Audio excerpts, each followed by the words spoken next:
Bonjour, aujourd'hui j'ai travaillé sur les aérosols, en particulier un chapitre de livre qui s'intitule Les aérosols et les radionuclides en Méditerranée.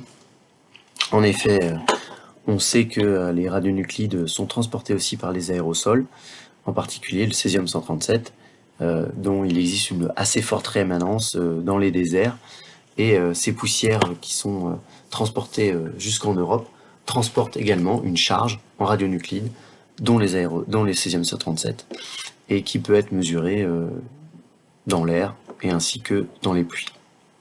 Alors aujourd'hui, je vais vous parler de biblio, mais pas de biblio par rapport à ces aérosols-là, mais par rapport au Covid-19 et le fait qu'ils puissent être aussi associés à des aérosols.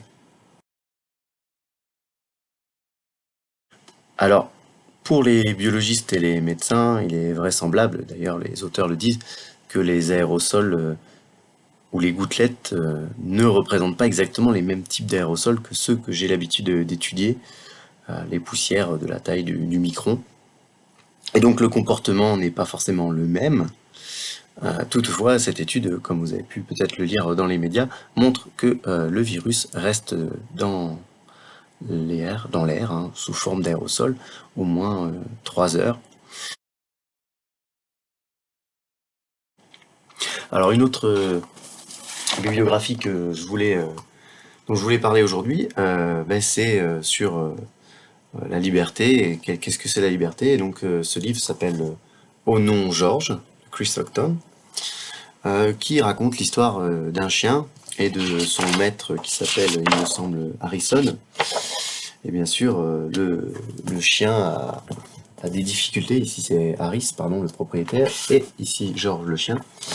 Et ce chien, dit qu'il va être très sage. Bien sûr, il a beaucoup de mal à ne pas résister à manger des gâteaux, à chasser le chat, etc.